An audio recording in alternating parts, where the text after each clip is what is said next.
भूर्भुवः स्वः तत्सवितुर्वरेण्यं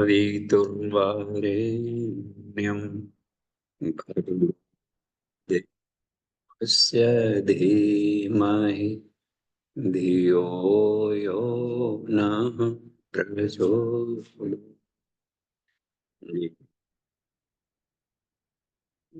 की कक्षा है विज्ञान से। और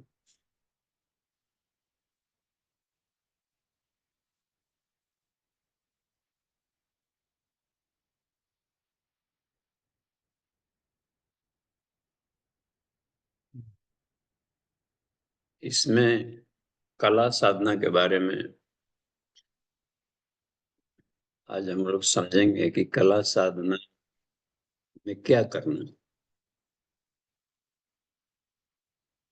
और कला साधना शरीर के कौन से कोष से संबंधित है।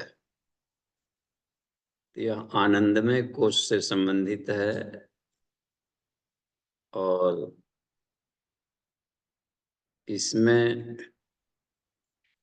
उद्देश्य क्या है, क्या करना होता है कला साधना। तो पहले इसमें हम लोग को ये देखना है कि आनंदमय कोष का क्या परिणति होता है। आनंदमय कोष की साधना करेंगे तो क्या मिल जाएगा और नहीं करेंगे तो क्या घाटा। घाटा नाफा आदमी ये जानकारी में रहे तभी साधना में रुचि होगी। ये हमें इस साधना करने से आइए पंचकोश साधना सिखाते हैं, पंचकोश साधना सिखाते हैं, सीख लो भाई सीख लो। क्यों, क्या है जी, क्या होता है पंचकोश साधना। गाँव में गए हैं मदारी मदारी तो लोग पूछेंगे ना कि क्या आ गया। तो बिल्कुल नए शब्दावली हैं तो उनके लिए सरल शब्दावली का प्रयोग किया था। आइए स्वस्थ रहिए, ताकतवर रहिए, दिमाग ठंडा रहेगा एकदम और ये हर हाल मस्त रहिए, इसी की जानकारी आज मिलेगी। वाह, देखिए किसान आ जाएगी। तो यह है देवर्षि नारद की भूमिका में जाते थे कि कौन सी भाषा को कैसे समझे। तो शरीर के भीतर के पांचों शरीरों का यदि परिमार्जन कर लिया जाए तो संसार में जीने का कुछ और भी आनंद है। अच्छा, और हर व्यक्ति को पांचों शरीरों को साधना है। जो भी हम काम करते हैं उसमें पांचों शरीरों की बराबर साझेदारी होती है। एक भी कमजोर तो आदमी का क्रिया पक्ष कर्मयोग कमजोर होगा। कमजोर सुस्ती बनी रहेगी तो काम को अटपटे ढंग से करेगा, वो हो नहीं पाएगा, थक जाएगा। बात बात सीढ़ियों पर नहीं चढ़ पाएगा। कहीं ग्रुप में जा रहे हैं टूर में तो एक पिछड़े रहेगा हमेशा कि चलिए आते हैं, हाँफते रहेगा तो आफत है। सुबह से लेकर के शाम तक वो परेशानी आएगी, अपने लिए भी दूसरों के लिए भी। कहीं भी बैल हाँकने करते हैं किसान लोग, दवली करते हैं तो एगो मेहिया बैल होता है जो कम चलता है, उसको किनारे रखते हैं। तो उसको मेह के पास, तो उसको घाटा भी है कि जब मुड़ेगा तो पीछे लग उसको। और जो किनारे वाला रहता है तो लीडर काम करते इनवार। तो हर जगह उसकी जरूरत पड़ती है कि सुस्त आदमी को दिक्कत है। तेजी से प्रकृति के सारे परमाणु दौड़ रहे हैं, हम यदि सुस्त हो गए तो प्रकृति रगड़ देगी। बस 365 दिन में पृथ्वी को गोल घूम लेना, नहीं घुमा तो हो सकता है सूर्य निकाल दे, अपनी ऑर्बिट से बाहर फेंक देगा।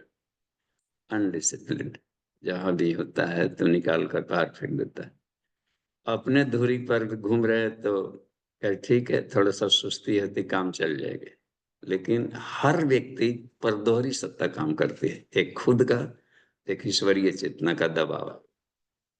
तो खुद में थोड़ी सी मनमर्जी है अपने ढंग का जी लेने, लेकिन ईशानुशासन को हम नहीं तोड़ सकते। प्रकृति ईश्वर का शरीर है। तो जहाँ ईशानुशासन की बात कही जाती है तो समझिए कि प्रकृति और पुरुष दोनों शामिल है उसमें। प्रकृति का उल्लंघन करेंगे नियमों का तो हो जाएगा। अभी नवरात्रि आने वाला है, नवरात्रि प्रकृति रजस्वला अवकाश में रहती है। उन दिनों शरीर में सारे घटक उथल पुथल मचते रहता है। ठंडा वाला सीजन, गर्म सीजन आएगा, ग्रीष्म ऋतु, तो पदाधिकारी चेंज हो, सब कूल मेंटेलिटी वाले थे, सबको अब खदेड़ा जाओ, सब भागो, अब फिर गरम गरम मिजाज वाले पदाधिकारी आएंगे सब।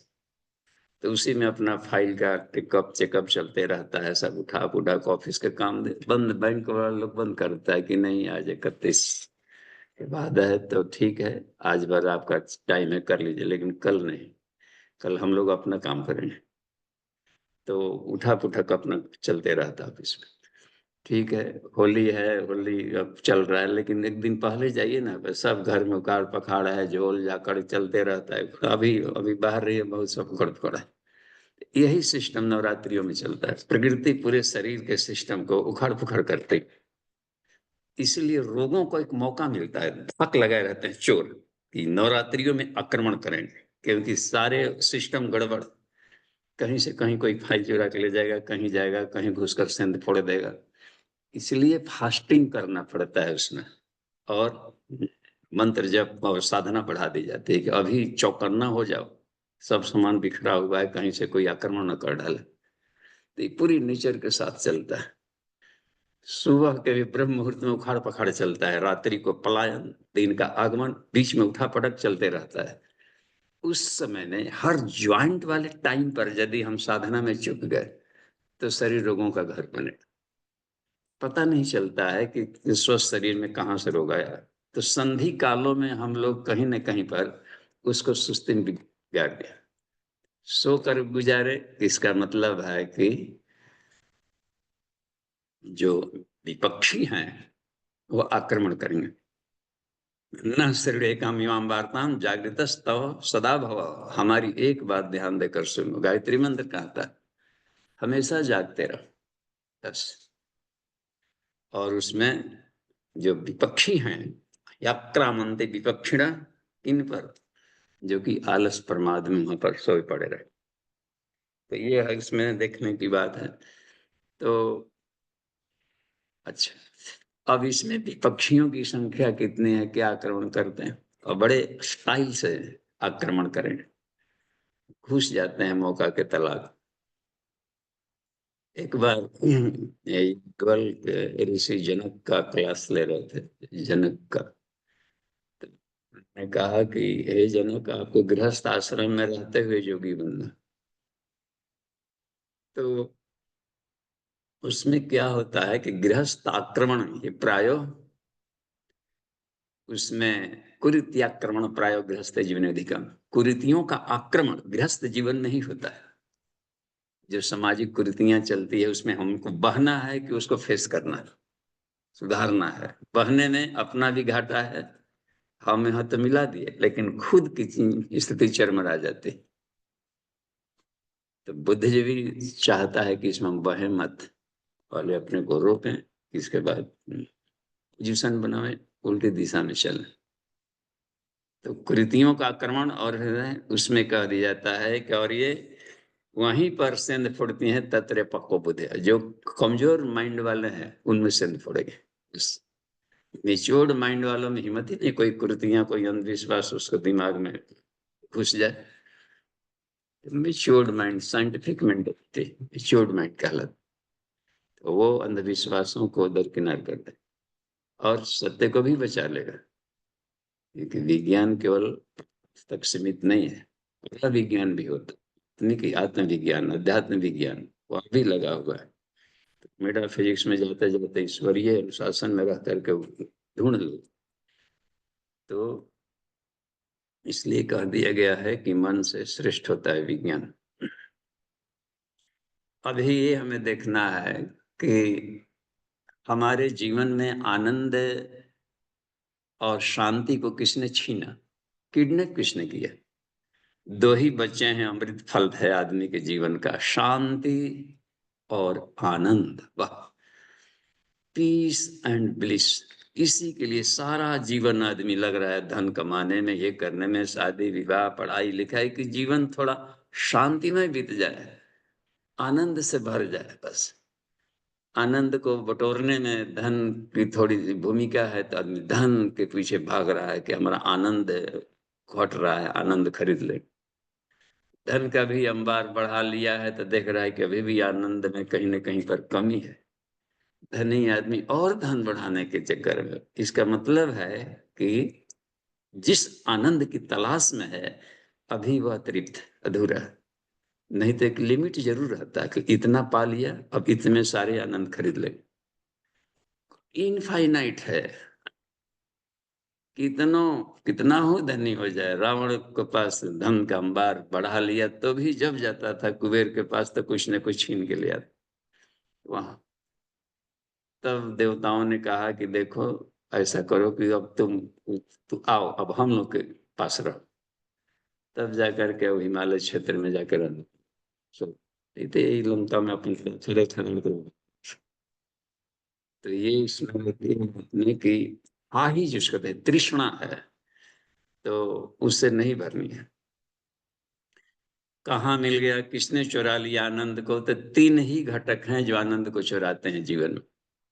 एक को कहते हैं ध्वनि, आवाजें आनंद को चुरा लेती। इसने बोल दिया, ऐसी बात बोल दिया, वो बोल दिया, ऐसा करिए, सारा इंसान आ दिया, तो दिन भर चीख चीख चील पो मचा रहा है। यहाँ चलिए ध्वनि प्रदूषण नहीं है तो कोई डिस्टरबेंस वाला बात हुई है, बॉस ने ऐसा जो कह दिया है, देखिए पत्नी ने ऐसा कह दिया, पति ने ऐसा कह दिया, बच्चे बात नहीं मान, आवाज ही आवाज है हर जगह। कोई डीजे साउंड से ब्लास्ट कर रहा है, हार्ट फोड़ रहा है, कहीं पर ईगल की आवाज आती है, कहीं पर कहीं मच्छर बन कर रहा है, आवाज छीन लेता है आदमी की मस्तिष्क। कोई छू रहा है, कोई दिल के धड़कन से खोज रहा है, कोई नाद जोग में खोज रहा है आवाज, कहीं नहीं कहीं। तो पूरी संसार का सिस्टम साउंड एनर्जी चला रहा है। इन्हीं आवाजों में तलाश रहती है कि कौन सा एक ऐसा आवाज है जो कि इन सारे आवाजों पर भारी पड़े। उसी की तलाश में ऋषि लोग ओम की खोज किए थे। नाद जो ओम खोजा, जिसमें अथाह और शांति। ओम की दो बड़ी विशेषता है, शांतिमय है ओम और आनंदमय। एक ऐसा भी आवाज है जो शांतिमय है, आनंदमय। तो उस ध्वनि के साथ ट्यूनिंग करना सीखा ऋषियों ने, और इसी शोरगुल के दुनिया में रहते हुए शांति और आनंद को पा लिया। उसको नादयोग कहा लोग। क्लियर बात मिल रही है? आवाज। और उसका फायदा ये हुआ कि कोई चिल्ला भी रहा है तो उसमें ओम को सुन रहा है, क्योंकि वो सर्वव्यापी। हम लोग ऊपरी वाले छिलके को सुन रहे थे। नारियल खरीद लाया, दांत लगा करके नोच रहे थे, केवल भूसी मिल रहा है, कड़ा कड़ा मिल रहा है, फेंक दिया। तो कहा कि बंदर के हाथ में नारियल लग गया, नहीं ले पाया। और उसको तो भीतरी तो हमें जाना था ना, स्थूल शरीर छिलका हटा दी, इसमें तो कारण शरीर में जाना पड़ता है भीतर में। स्थूल के बाद सूक्ष्म आता है, और हार्ड लेयर आता है, सबसे बड़ा हार्ड तो बाद में आता है उसका, भूसी के बाद में।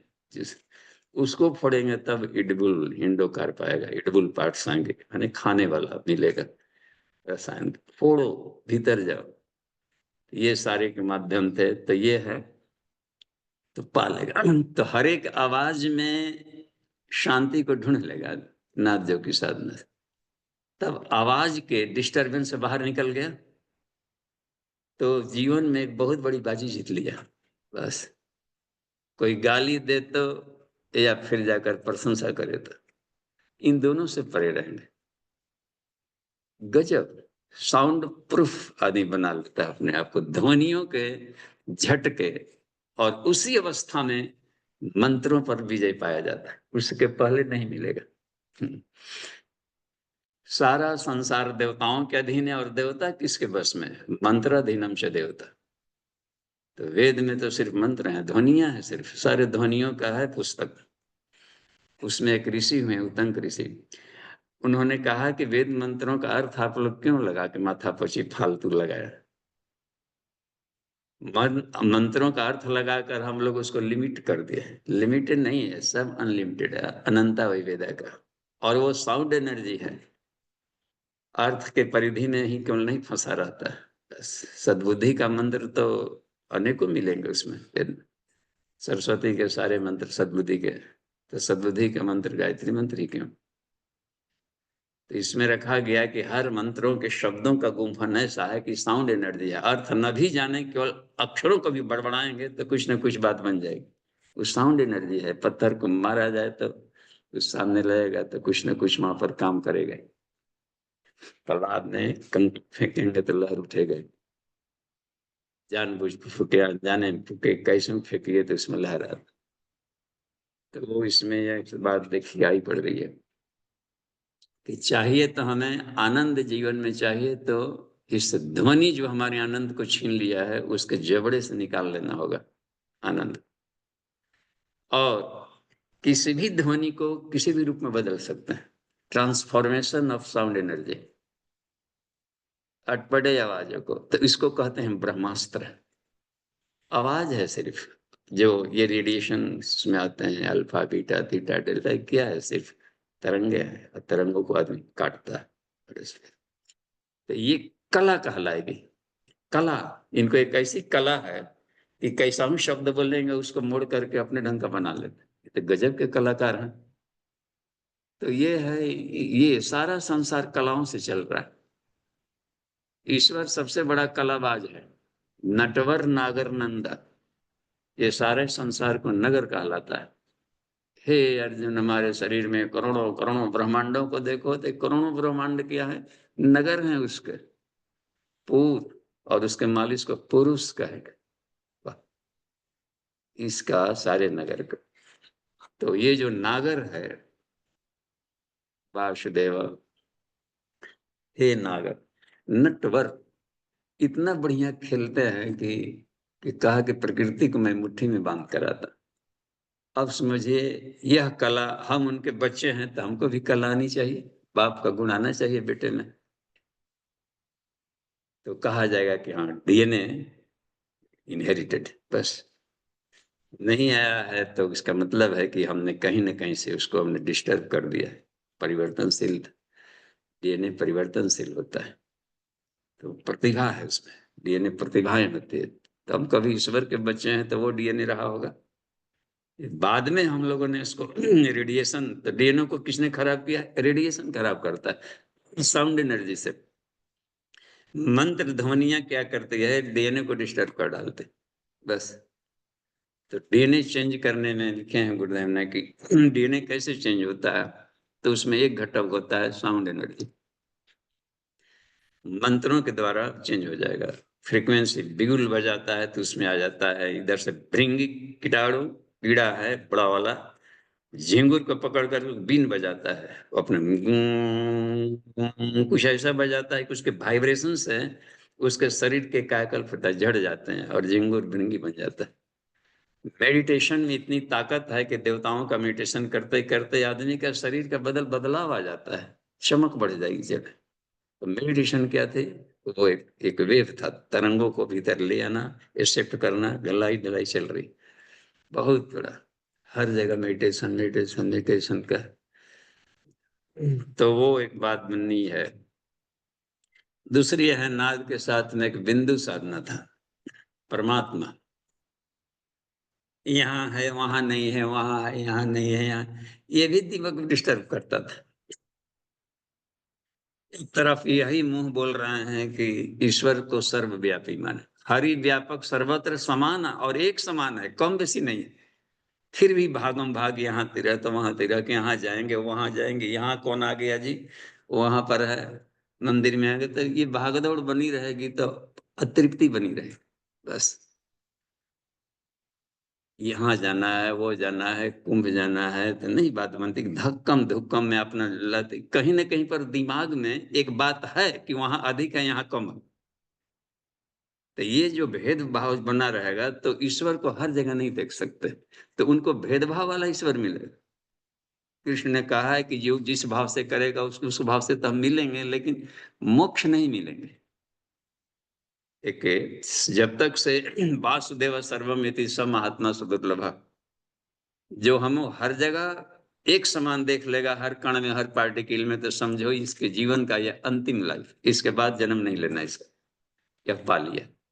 जहां भी भेद दृष्टि है कम बेसी का, ये आदमी है कम पढ़ा लिखा है तो इसमें कम है, अधिक पढ़ा लिखा है तो इसमें अधिक है, तो ये जो बातें बनती है कि नहीं, वो कैसे हो, चाहे लफंदड़ हो या डिसिप्लिन वाला, सब में एक समान है। इसी में तो माथा खपाना कि कैसे एक समान है, तो इसको समझ जाएंगे तब बात।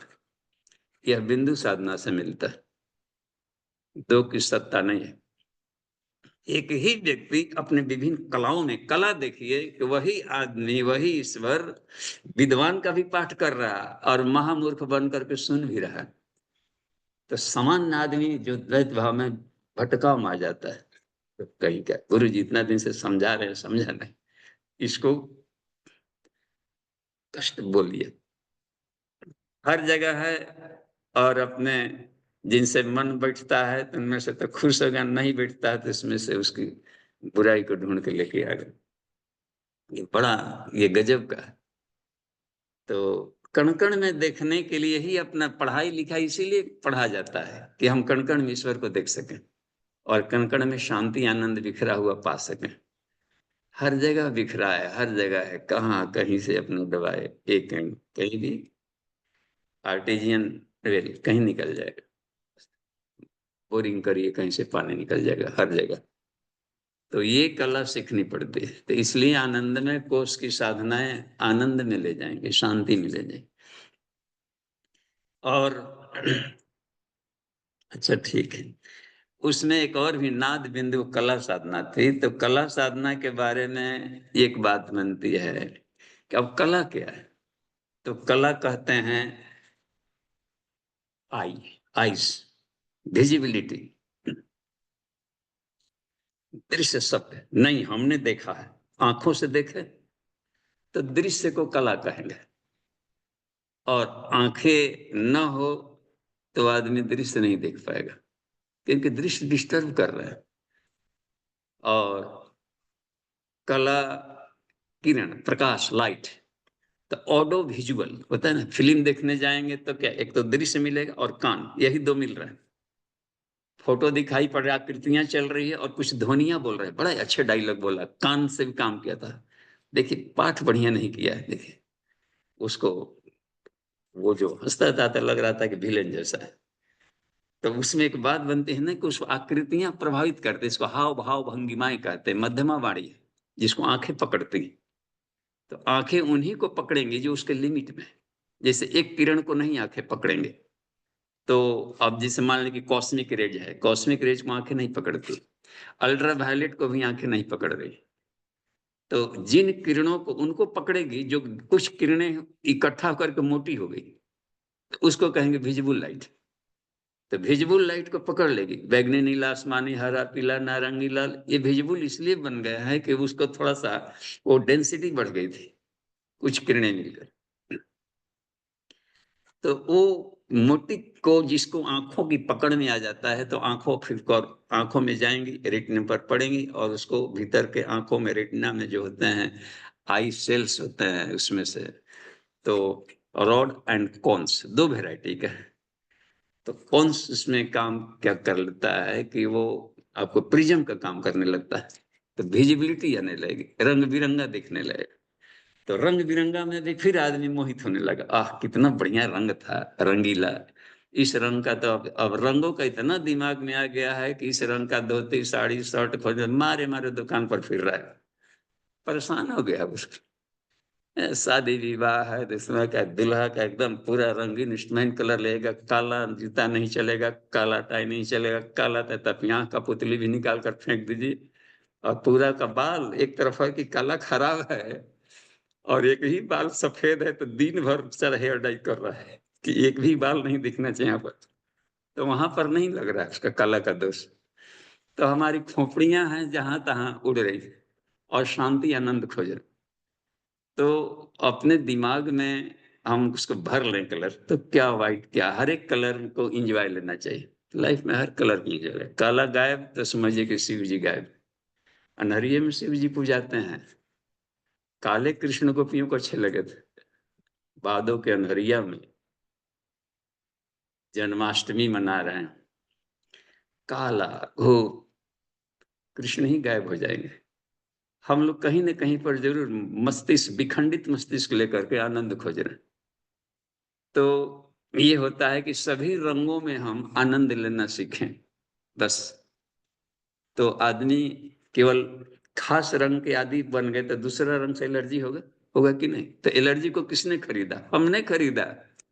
संसार में कहीं ईश्वर हर जगह है तो हर जगह एलर्जी कहाँ पर है? तो इसको कला साधना कहेंगे।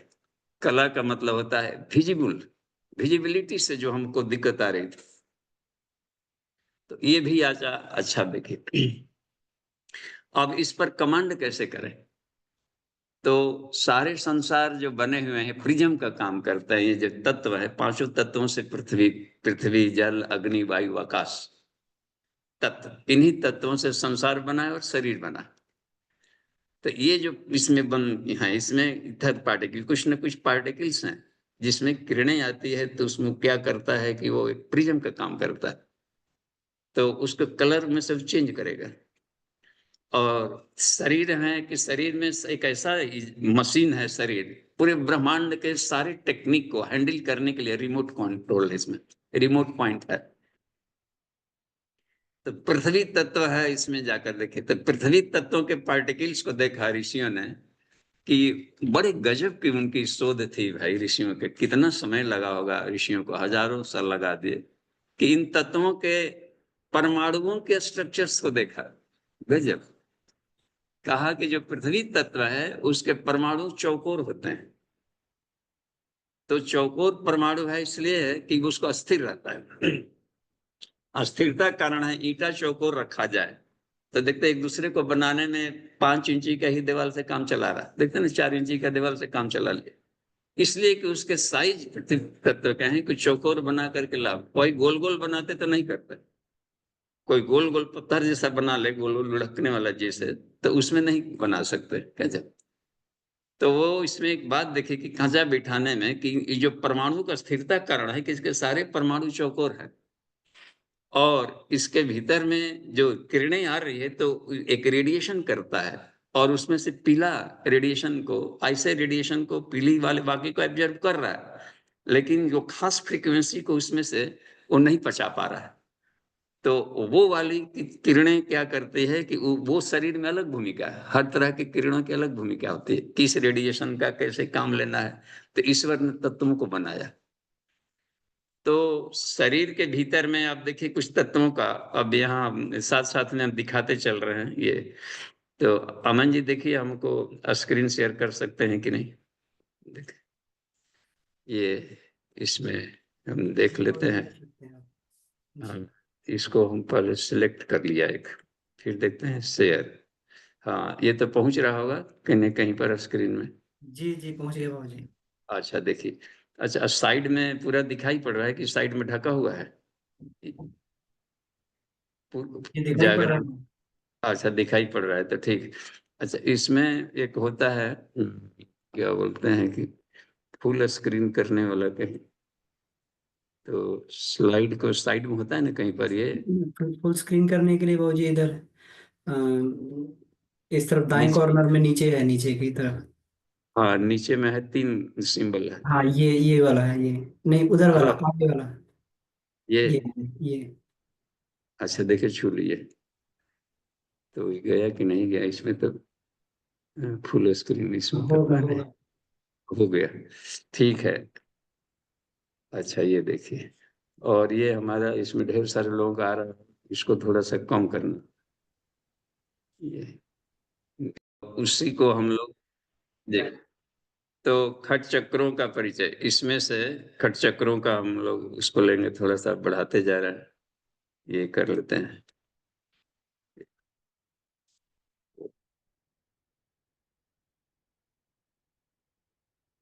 ये देखिए मूलाधार चक्र का, इसमें हमसे जो ढक गया है आपका, ये थोड़ा मिनिमाइज कर लो।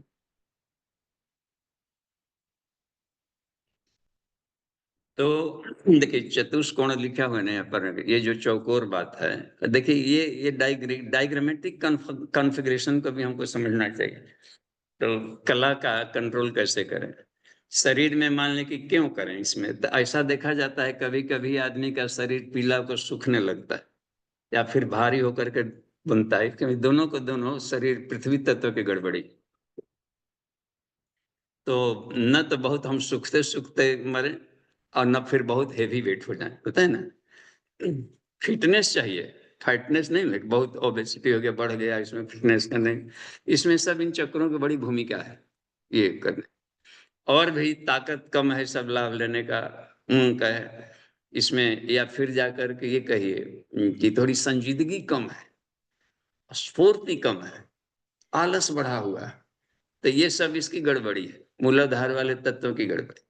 या फिर जाकर के नीचे बॉडी पार्ट्स में देखें कि अपना रेक्टम एरिया में पाइल्स वगैरह ये सब में हो रहा हो कहीं, या ये सब उस वाले एरिया का जहां पर गुद्दा से संबंधित कोई बीमारियां हो, तो कब्ज वगैरह वो सब इसकी गड़बड़ी से होता है। तो ये उसमें अच्छा एक और भी इसमें देखेंगे कि आलस बढ़ रहा हो तो, या फिर जाकर सहिष्णुता की कमी है, होता है ना इसमें, गंभीरता है, धैर्यशीलता नहीं है, तो भारीपन नहीं है, कैपेसिटेंस की कमी है, पकड़ना कोई बात बोला हम तो नहीं पकड़ पा रहे, तो ये सब इसकी गड़बड़ी के चलते होता है। और यहाँ से अपने इसमें देखिए वर्ण इसमें दे दिया है इसका, तो ये तत्वों का ये जो लाल दे दिया गया है, ये मूलाधार चक्र का, ये लाल चक्रों का लाल है, लेकिन यहाँ पर इसने चक्र में जब प्रतिनिधित्व करता है ये तत्व, तो तत्वों के कलर अलग होते हैं। इसका मतलब होता है कि एक ही चक्र केवल एक ही चीज का प्रतिनिधित्व नहीं करता है। ये तत्वों में लेंगे तो इसका कलर पीला होगा, जैसे मान लीजिए कि सूर्य पर हम लोग त्राटक करें, थोड़ा सा किए और तुरंत आकर फिर देखेंगे न त्राटक करके बाहर देखेंगे तो स्पॉट, वो पीले पीले स्पॉट्स दिखने लगते हैं। इसका मतलब होता है कि पृथ्वी तत्व वाला रेडिएशन, सूर्य से पृथ्वी निकला, पृथ्वी कहाँ से निकला, सूर्य से निकला, इसका मतलब कि खास तरह के रेडिएशन उसमें होंगे करने। तो पृथ्वी जो तत्व वाला रेडिएशन है तो तत्व का पीला होता है इसका। और ये जो चक्र यहाँ पर लाल कहते हैं कि मतलब कि सुपर गर्म वाला एरिया, तो दोनों का एक ही तत्व में बहुत सारे गुण होते हैं चक्रों में, चक्रवात है ना वहां पर, तो ढेर सारे गुण, हमें किस चीज को फिल्टर करके निकालना। तो एक और सरल तरीका है ब्रह्मवर्चस्व की ध्यान धारणा में कि हम हर जगह अपने इसका लाभ लें कि व्हाइट शुभ ज्योति के गुण, सारे किरण तो सारे रंग तो निकले हुए हैं व्हाइट से, व्हाइट में सब कुछ है, सारा मिश्रण है। तो केवल गुणों का स्मरण किया जाए तो इसमें भ्रम नहीं रहेगा। हमने अपने शोध कार्य में देखा कि केवल गुणों का स्मरण करें कि आलस भाग रहा है, जब कॉन्ट्रैक्ट किया हमारे गुद्दा वाले बीमारियां ठीक हो रही, आलस भाग रहा है, कैपेसिटेंस बढ़ रहा है, उसमें जाकर क्षमाशीलता बढ़ रही है, नहीं होता है किसी को क्षमा करने का, तो हो बात बनती है, तो क्षमाशीलता धैर्यशीलता बढ़ रही है, गंभीरता बढ़ रही है, पेशेंस बढ़ रही है।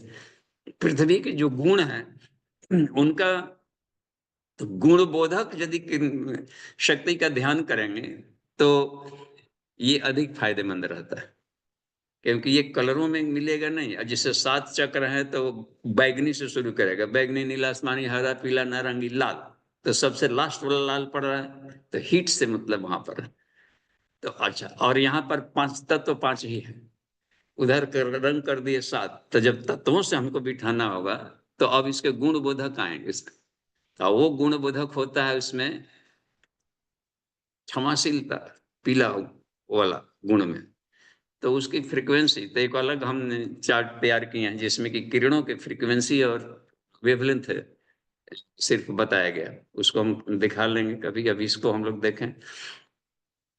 तो जब कॉन्ट्रैक्ट कर लेंगे, तो लंग लंग बीजाक्षर क्या करता है कि ये गुण बढ़ाता है हमें, ये क्षमाशीलता का गुण बढ़ा देगा, गंभीरता का गुण बढ़ा देगा, और उस वाले एरिया के बीमारियों को ठीक करेगा, और साथ ही साथ में गंध पर नियंत्रण होगा। तो हमने शुरुआती प्रैक्टिकल्स में किया था कि बद्ध पद्मासन में ऐसे एक्सीडेंट के बाद मल्टीपल फ्रैक्चर हो गया, नट बोल्ट लग गए तो बद्ध पद्मासन छूट गया।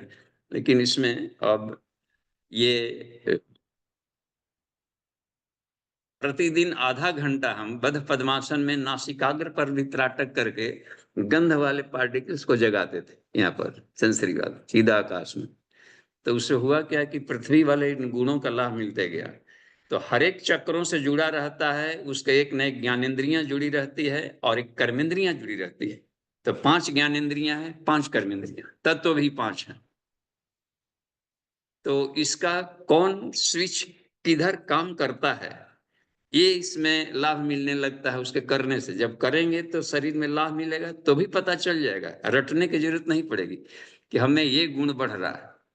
तो इस गुण की वृद्धि का कारण था कि वहां वाले रिमोट पॉइंट को, स्विच को ऑफ ऑन कर रहे थे। ऑफ ऑन होता है ना स्विच को, बार बार उसका स्टार्टिंग, चॉकिंग, इसको चॉकिंग शब्द का प्रयोग किया गुरुजी ने। चॉकिंग करना, पुशअप छोड़ना, इसको चॉकिंग टाइप को कहते हैं इसमें। तो कॉन्ट्रैक्ट रिलैक्स, इसको बोलेंगे चॉकिंग। अकुंचन प्रकुंचन।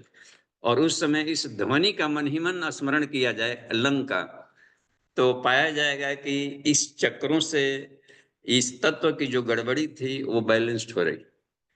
कम है तो भी घाटा, अधिक हो गया तो भी घाटा, बैलेंसिंग स्थिति में रहेगा। तो बैलेंस स्थिति में रहेगा तो वो ईश्वर और अपने नियंत्रण में आ जाएगा। बैलेंस स्थिति में अपने नियंत्रण में रहता है। तो जहां भी अनियंत्रित हो उसको नियंत्रित कर सकते हैं इसके द्वारा। ये देखिए, अभी पंखुड़ियों वाले कलर पर अभी ना जाए, अभी सिर्फ केवल बीज मंत्र बोले। और देखिए, और इसके बाद हम देखते हैं आगे सरका कर देखिए, वंग, लंग के बाद में वंग। अब ये है इसमें करने का, तो वंग यहाँ पर देखते हैं चंद्रमा का सफेद, तो इस तत्व का कलर ऋषियों ने देखा सफेद। तो ये जो इसमें जो लिखा हुआ है कलर, ये बैनिया पिनाला के ढंग से लिखा हुआ है, ये 7 चक्रों को ध्यान में रखते लिखा हुआ। तो ये चक्र परक नहीं है, ये पड़ जाता है कि वेवलेंथ और फ्रीक्वेंसी उसका कमोबेश पड़ रहा है। तो धीरे धीरे सबकी वहां पर क्या बन जाती है कि वेवलेंथ बढ़ते जाता है, ऊपर से नीचे वाले क्रमों में वेवलेंथ बढ़ते दिखाया जाता है, फ्रीक्वेंसी को घटते दिखाया जाता है। नीचे से ऊपर बढ़ते हैं तो फ्रीक्वेंसी बढ़ते जाती है, वेवलेंथ कम होते जाता है। उस चक्रों का आधार पर यहाँ पर इस डायग्राम में है। तो हम लोग इस डायग्राम से केवल उतना ही लाभ ले रहे हैं कि इसके परमाणुओं का स्ट्रक्चर कैसा है। तो ये अर्धचंद्राकार होता है, इसके परमाणुओं को पाया ऋषियों ने, इसीलिए पानी ढलान की तरह भागता है, नौका की तरह उसके अर्ध है वृत्त बना लेते हैं। तो उस हालत में वो लुढ़के गए, कहते हैं कहीं भी ढलान की तरफ ऐसे भागते जाता है। तो पानी को बहने का कारण यही कि इसके परमाणु की स्ट्रक्चर कुछ इसी टाइप का है जिसे यहाँ पर आप देख रहे हैं ये। और ये क्या काम करता है कि जल की तन्मात्रा है रस, तो रस पर नियंत्रण करेगा। और रसों को अनुभव करने की जो जिह्वा, इसकी स्वादेंद्रियों में आ जाता है जिह्वा, और इसके तन्मात्रा हो जाएगा रस इसमें। तो ये दोनों काम करना शुरू कर देते हैं इसमें। और शरीर के भीतर में चूंकि स्वादिष्ठान चक्र के पास है, तो लिंग से जुड़ी हुई कोई भी बीमारियां होगी, जननेंद्रियों से जुड़ा हुआ कोई भी डिजीज हो, उसको ही हटाएगा। तो मेल फीमेल, पुरुष और नारी के जो भी यूरोजेनाइटल ऑर्गन से जुड़े हुए जो भी बीमारियां हैं, उसको दूर करने में इसकी बहुत बड़ी भूमिका है, स्वादिष्ठान चक्र। तो स्वादिष्ठान चक्र पर यदि हम वंग बीज मंत्र का ध्यान करते हुए शक्ति चालनी मुद्रा का अभ्यास करें, तो यहां से निकलने वाली किरणें उस क्षेत्र की गड़बड़ी तो ठीक ही करेगा, साथ ही साथ में इसके अपने गुणबोधक लाभ देगा। गुणबोधक का मतलब होता है कि आदमी का जीवन थोड़ा सा जलमय होगा। जलमय माने थोड़ा सा सरस होगा, नीरस व्यक्ति तो सरस होगा। और सरसता आ जाए तो उसके भीतर में आभा मंडल में भी थोड़ी सी चमक बढ़ेगी। साधना में चमक बढ़ने का कारण ये बनता है कि मंत्र का जप करते रहते हैं, ये सारी बातें चलती रहती, चक्रों पर इनका मंत्र प्रभाव डालते हैं। जैसे गायत्री मंत्र का जप कर रहे हो, नवरात्रि में खान पान भी संयमित रखे हों, तो देखते हैं नवरात्रि करते समय चेहरे सौम्य होने लगते हैं। कोई वाइल्ड चेहरा वाला भी साधना शुरू कर दे तो देखते हैं कि 9 दिन के भीतर भीतर में उसके चेहरों की चमक बढ़ गई, सौम्यता आ गई। उबला हुआ कल तक आलू लग रहा था, अब देखिए कितना चिकना चिकना लगने लगा। इसका कारण है कि गायत्री मंत्र की कुछ ध्वनियां ऐसी है जो कि चक्रों से जुड़ी हुई है। तन उसमें 24 अक्षर है ना, तो कुछ अक्षर है जो कि चक्रों से आपके जुड़े हुए होते हैं, तो वो काम करना शुरू कर देता है। ही वाला अक्षर, डिमही का ही अक्षर उस एरिया में काम करता है। तो हमें यह बात देखनी है कि मंत्र जब चलता रहे, लेकिन अधिक लाभ लेना है तो ओवंग, मन ही मन ओवंग जब कॉन्ट्रैक्ट करें तो ओवंग, ओवंग को स्मरण करें, बोल कर नहीं, मन ही मन उसको मेमोरी में रखना है और उस लाइट को देखना है। तो जैसे ताला को खोलने के लिए, चाबी के लिए ग्रुप्स बने रहते हैं खास आकृति में, इतना लीवर का उसमें बनाया रहता है दांत भीतर, तो उसमें इसी तरह के लाइट के रेडिएशन निकलते हुए हम देखें तो, और वंग का अब कॉन्ट्रैक्शन करेंगे। अच्छा, साथ ही साथ यह भावना करें कि हमारे शरीर के भीतर में तन्मात्राओं पर नियंत्रण हो रहा है, तन्मात्राओं में खास करके रस पर नियंत्रण हो रहा है। ये खट्टे मीठे तीते से को पकड़ने और उसके तत्वों को समझने कि किसकी क्या भूमिका है। खट्टा है, इसका मतलब है कि शरीर में वायु तत्व को बढ़ाने वाला है, तो जीभ से टेस्ट करके आदमी पता लगा लेगा साधक कि इसमें कितनी खटास है, खटास की मात्रा का अनुमान लगा लेता है। ठीक है, देखते हैं कितनी, थोड़ा सा भी नमक हो तो जीभ उसको पता चल जाता है कि नहीं का कि नमक, और कितनों को नमक डाला हुआ भाई तो भी अलग से मांगता है नमक। देखने इसका मतलब है उनका जीभ है वो सेंसिटिवनेस गायब है कि थोड़ी सी थोड़ी मात्रा को भी पकड़ ले। कितने को जो मिर्च नहीं खाते होंगे, थोड़ा सा भी मिर्च जीभ में जाए तो उनको बेचैनी होने लगती है, और जो खूब मिर्च खा करके पचा लिया है तो अपने जीभ को बिगाड़ लिया है। थोड़ा सा बारीक मिर्च को पता नहीं पकड़ेगा और भी मिर्च मांगेगा अलग से, यानी कि अपने जीभ को उदंड बना लिया है या उसको भारी भरकम बना ली। होटलों में, बड़े बड़े होटलों में होते हैं, 7 स्टार होटल कहीं मिल जाएंगे, 5 स्टार होटल मिलेंगे, तो उसमें भोजन का आप देखेंगे स्वाद के बड़ा खूबी रहती है, न उसमें अधिक नमक है न कम नमक है, न अधिक मिर्च है न कम, इतना गजब का। तो उसके जो पदाधिकारी होते हैं बनाने वाले बहुत अधिक अपना सैलरी रखते हैं केवल स्वादने के लिए, केवल स्वादते हैं, टेस्ट लेते हैं, चाखा सिंह होते हैं सब, जीव को बड़ा संभाल के रखते हैं वो कि थोड़ा सा भी बारीकी है तो पकड़ लेंगे। तो ये सेंसिटिवनेस बढ़ती है इस वंश से। तो हर ज्ञान इंद्रियों पर अपना पकड़ रखता है और कर्मेंद्रियों पर भी पकड़ रखेगा, दोनों गजब। लिंग प्रदेश की बीमारियों को भी ठीक करेगा, चाहे वहां पर प्रोस्टेट ग्लैंड वगैरह की गड़बड़ी से बहुमूत्र की बीमारियां इन दिनों बढ़ रही है, कि इसका मतलब प्रोस्टेट ग्लैंड भी डिसफंक्शन में आ रहा है तेजी से, अक्सर लोगों को इसमें दिखाई पड़ने लगता है, या और भी बन जाता है, स्टोन्स वगैरह पथरी वगैरह उस एरिया में आने लगा, या कोई भी दिक्कत पड़ रही हो कहीं पर। तो दोनों कर्मेंद्रियों पर भी मजबूती और उससे जुड़ी हुई ज्ञानेंद्रियां हैं, रसना का भी बारीकी किया जाए। और इस बारीकी का फायदा ये होगा कि हम अंतरिक्ष से किसी भी तरह के स्वादों को इसमें ले सकते और स्वाद को परिवर्तन भी कर सकते हैं। जो फायदेमंद है, भले करेली हो, नीम हो वगैरह है, लेकिन उसकी मात्रा को कमोबेश करके शरीर के भीतर में लेने की क्षमता अपनी आ जाएगी, पकड़ में आने, और अंतरिक्ष से उसको स्मरण करके भी खींच करके भर सकते हैं। ये आज के समय में भी ये सिद्धियां सरल, तो ये इसमें बात बनती है कि हर एक चक्रों का। अच्छा, अगले क्रम में हम देखते हैं, देखिए अमन जी, ये रंग बीज मंत्र है, इसका अग्निकण है और इसका लाल होता है इसमें, तो वो ये अग्नि का रंग, तो लाल का मतलब होता है कि चुभने वाला करने का। इसके जो एंगुलर बनाए गए हैं, देखिए इसमें ए वाला रंग का ऐसा जो ट्रायंगल बनाया गया ना, ये असल में फोटो, ये बना बनाया फोटो ले लिया गया। हमें ऐसे चाहिए अपने डिजाइनर की, अपने उसको इस ढंग से बना सके। इसका नुकीला पार्ट ऊपर रहता है, ये जो होता है ना, ऐसे डायग्राम में होना चाहिए था ये ऊपर, ताकि वो अग्नि की किरणें हमेशा ऊपर की तरफ जाती है ये, और सूर्य से आने वाली जो किरणें अपनाती है ऊपर से। तो यदि इसमें आ गया नीला, तो इसमें अपने ज्ञान को कैसे भरें? तो इसको मान लें कि शक्ति पक्ष इसमें कर दिया, ऊपर कर दिया जाता है ऊर्ध्वगमन में, तो शिव पक्ष कहलाता है। तो यदि ऐसा डायग्राम बना दिया गया है, तो अब इसमें हम रूप तन्मात्रा का लाभ ले सकते हैं, क्योंकि डायग्रामों से भी परे होना पड़ता है बिंदु साधना।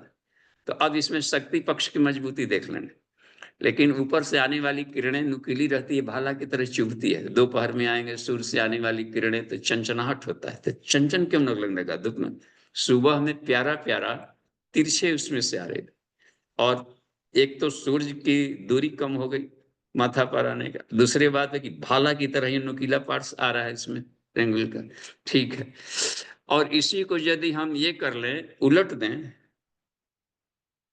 रिवर्स गियर में कर दें, तो मंदिरों के देखते हैं तिकोना ऊपर बनाया रहता है, मंदिर का ठीक इसका उलट दीजिए तो अच्छा, कुंड को ठीक नीचे कर दें तो अपनी ऊर्जा को ऐसे फेंकेगा, और कुंडों की बनावट को उलट दीजिए तो मंदिर का मस्तूप हो जाता है ऊपर में, पिरामिडोलॉजी साइंस। तो ये क्या करता है कि ऊपर से आने वाली ऊर्जा इतने बड़े बड़े रेंज को उसमें काम ले लेती है। आप अपनी ऊर्जा को भेजना है। अच्छा, साथ ही साथ में जैसे गायत्री मंत्र का जप कर रहे हैं, तो उसका एक आभा मंडल है हर आदमी का, जो औरा कहते हैं आभा मंडल। आभा मंडल से किरणें निकलेगी और एक खास बिंदु पर जाकर के कॉन्वर्ज कर जाती है, और वहां पर चेतना के पार्टिकल बन जाएंगे। कोई साधक जप कर रहा है, उसके सामने से गुजरनी मत, क्योंकि गुजरने पर मना इसलिए किया जाता है कि आप गुजरेंगे तो उसके चेतना का पार्टिकल जाकर के सीधे ब्रेन को टच कर जाता है, और उसके ब्रेन को जाकर के वो अपना काम करना शुरू कर देगा, चेतना के पार्टिकल्स हो जाते हैं।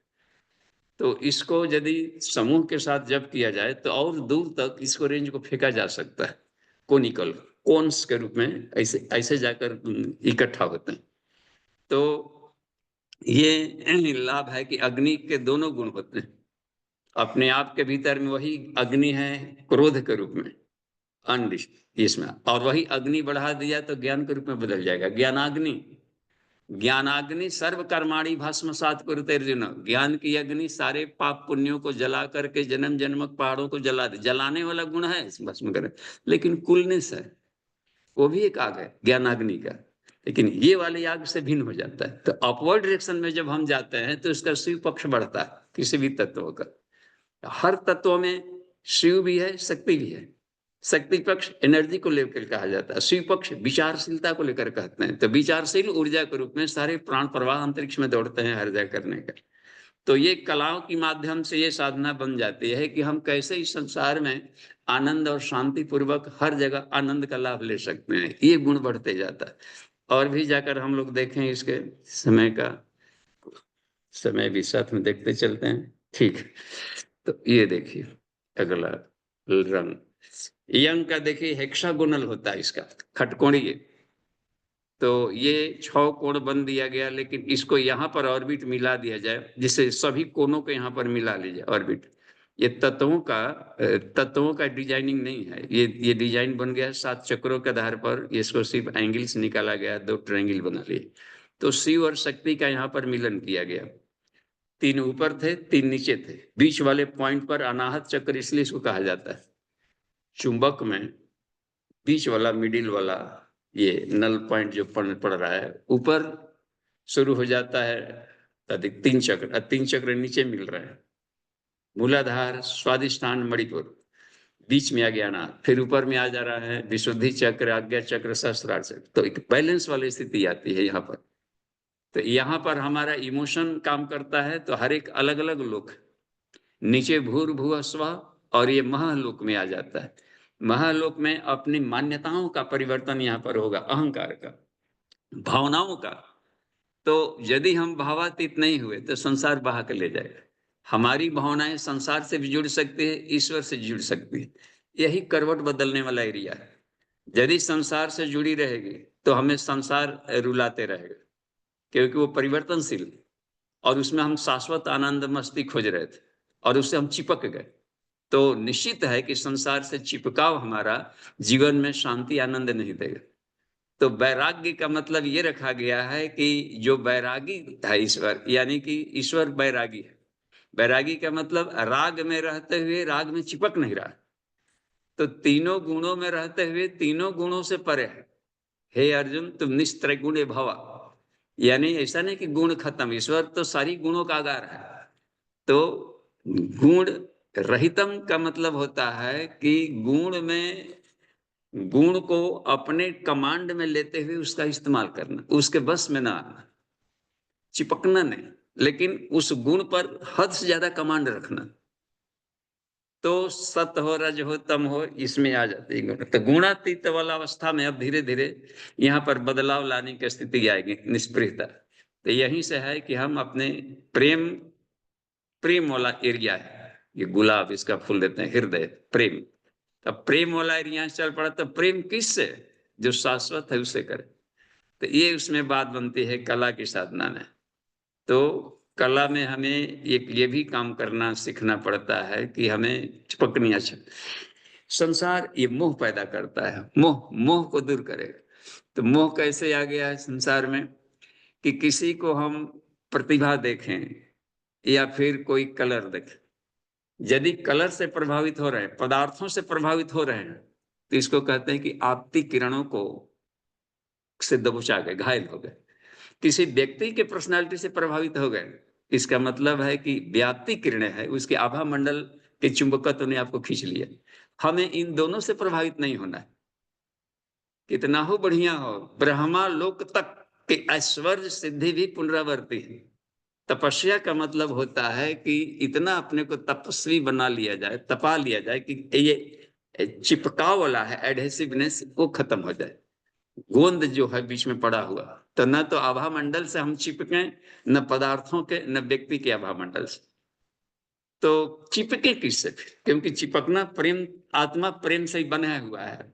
तो प्रेम ही प्रेम है, तो प्रेम तो हटेगा नहीं। तो प्रेम उससे करे जिसके कारण ये चमक रहा है। हमें प्रेम इसके करना है पृथ्वी से दूरी नहीं, पृथ्वी से इसलिए प्रेम करें कि किसके चलते पृथ्वी का गुण भरा पड़ा है, यानी ईश्वर के चलते। पृथ्वी का भारीपन पृथ्वी का गुण नहीं है, ईश्वर में भारीपन गुण है, और पृथ्वी के माध्यम से एक चमक मिल रही। तो श्रेय देना था ईश्वर को, दे दिए इसको। किसको माला पहनाना है, किसको पहना दिए। ये विवेकानंद भाषण दे रहे हो, ये पढ़ रहे हो, हम बोल रहे हो, ये प्रवक्ता आ गया, वो प्रवक्ता आ गया, इनसे प्रवक्ताओं का खूबी नहीं है। ईश्वर ने इसको माध्यम बनाकर अपना खेल खेल रहा। तो श्रेय ईश्वर को मिलना चाहिए था। किसके चलते मदारी कौन है, कहां पर काम कर रहा है। तो कलाकार असली है, जो कला दिखा रहा है उसको, उससे न चिपक कर, उसको माला न पहनाकर किसी छिलकों को हम पहनाते चल रहे हो, यही मोह का कारण बनता है। और भटकाव का कारण ही बनता है कि ट्रैक से उतर गया। सम्मान देना था किसको? इतना एक अच्छा एग्जाम्पल दिया है अखंड ज्योति में एक जगह। इस समुद्री तूफान आया था, सब लोग बाहर से भागकर घर में आ रहे थे। एक आदमी के हृदय में बेचैनी आई कि जल्दी भागो समुद्र की तरफ। ठीक उल्टा, सारे लोग भाग करके घर की तरफ दौड़ रहे हैं, और एक साधक वहां पर, एक ऐसा भी भक्ता है जिसके हृदय में भूचाल आ रहा है कि तुम जल्दी से जाओ समुद्र की तरफ। ठीक उल्टा, उस आनंद फानन में सब बंद करके तेजी से घर से भागने लगा। लोग रोक रहे थे, माना नहीं, दौड़ते हुए चला गया। समुद्र के पास भी जाकर देखा, एक समुद्र में डूब रहा था, साथ बचाओ बचाओ के लिए कुछ कर रहा था। और संजोग से एक डेंगी भी पड़ी हुई थी। उस डेंगी पर बैठा तो डेंगी स्वतः ही दौड़ करके जा रही है, डेंगी उसको लीजिए, और वहां जाकर के छान लिया, उसको बचा लिया। और जो बचने वाला है वो इसको श्रेय नहीं दे रहा है, हे भगवान तुमने बचा लिया, हे भगवान तुमने बचा लिया। ये हुआ कमाल की बात। इन्होंने माध्यम बनाया। ईश्वर किसी को बचाना होता है जिस तो देखता है कि आसपास हमारे कौन भक्त है, उनके माथा पर सवार होकर के काम ले लेगा। गुरुदेव बोला करते थे कि हम जवानों पर, यानी कि जो समर्पित हमारे काम, उस पर भूत की तरह सवार होकर काम लेंगे। तो विष्णु नारद को माध्यम बना लिया, देवताओं को माध्यम बना लेते हैं। ये सारे इनको माध्यम बनाए हैं, सब मीडिएट जो उसमें आते करण, करण कहते हैं इसको, माध्यम, करण से जिससे क्रिया की जाए, तो सारी प्रकृति उसकी कला, इसके माध्यम से वो सारा काम करते हैं। तो सारे पांचों तत्वों की साधना कला साधना हो गई, तो 5 कम नहीं है, 16 कलाएं होती है, 16 पर हमें करना है। पहली कला है इसमें, प्रश्नोपनिषद ने बता दिया है कि पूरी प्रकृति की 16 कलाएं हैं, 16 फेजेज हैं, में काम हुआ है। और कला साधना का मतलब होता है न सिर्फ पांचों तत्वों पर नियंत्रण करें, प्राण पर नियंत्रण, श्रद्धा पर, अपनी भावनाओं पर नियंत्रण है, आकाश विचारों पर नियंत्रण है, खंग प्राणात श्रद्धा, स प्राणम सजीरत सृजत, प्राणात श्रद्धा, दूसरा कला श्रद्धा, श्रद्धा को भी हम अंधश्रद्धा न जोड़े, श्रद्धा तत्व हमारे आदर्शों के प्रति होनी चाहिए, और श्रद्धा कहीं और अंधविश्वास के प्रति रख लिए तो ये हुआ करता है कि श्रद्धा तत्व में विकृति आ गई, तो फिर इस श्रद्धा से हमें वो शुद्ध तत्व नहीं मिलेगा। तो खंग, उसके इसके बाद आता है श्रद्धा, खंग वायु, अग्नि, आप, आप पृथ्वी, तो ये पांचों तत्व भी आ गए कलाएं। अब पृथ्वी के बाद में आता है पृथ्वी इंद्रिय मन, पृथ्वी इंद्रिय, पृथ्वी सब इंद्रियां हैं, इंद्रियों पर नियंत्रण भी एक कला। वाणी को कहाँ पर कहाँ किसे इस्तेमाल करना है, हाथों को कहाँ पर क्या पकड़ना है, क्या छोड़ना है, पैरों को कहाँ चलना है, कहाँ नहीं जाना है, ये सब कुछ इसमें आते हैं, इंद्रियों पर भी नियंत्रण करना। तो इसलिए इसमें जोड़ दिया था कि इसे ये इंद्रियां हैं, ये ज्ञान इंद्रियां हैं, सब जोड़ करके उसको समेटा गया। लेकिन ये सारी कलाएं पृथ्वी इंद्रिय मनो, मन पर भी देखिए, मन से जो निकलते हैं रेडिएशन, विचारों पर अपना नियंत्रण होना चाहिए। तो ये भी एक कला है। और भी कला में जाकर देखिए, इंद्रिय मनो अन्नम, अन्न का मतलब होता है उसकी जीवनी शक्ति को बढ़ाने वाला। तो पांचों शरीरों के भोजन क्या हैं, तो उसको शरीर में कितना हमें जीवनी शक्ति लेना है, कौन से विचार कैसे लेने हैं, और किस तरीके से वायु लेने हैं, जल तत्व लेना है, तो इसको भी एक होता है कि जीवनी शक्ति पर अपना होना चाहिए तत्व का अन्न। तो हर एक की जीवनी शक्ति को बढ़ाने की अपनी कला अपने पास हो, तो ये सब कला साधना में आता है। बहुत इसके सब्जेक्ट से रोचक हैं और बड़े आनंददायक हैं। और पृथ्वी इंद्रियो मनो अनम अनाद वीरजम, वीर्ज का भी दुरुपयोग ना हो, वीर्ज की वृद्धि हम करते रहे, लाइफ टाइम वीर्ज को कुछ ना कुछ मात्रा भले कम हो निकलने का, लेकिन लाइफ टाइम वो जनरेट होते रहता है, उसको हम बूंद बूंद बचा करके उसका हम गुड यूज करते रहें, तो ये इसमें ताकत बढ़ता है, वीरजम वही बलम, और वीरजम वही ईश्वर तत्व को पा लेता है धीरे धीरे।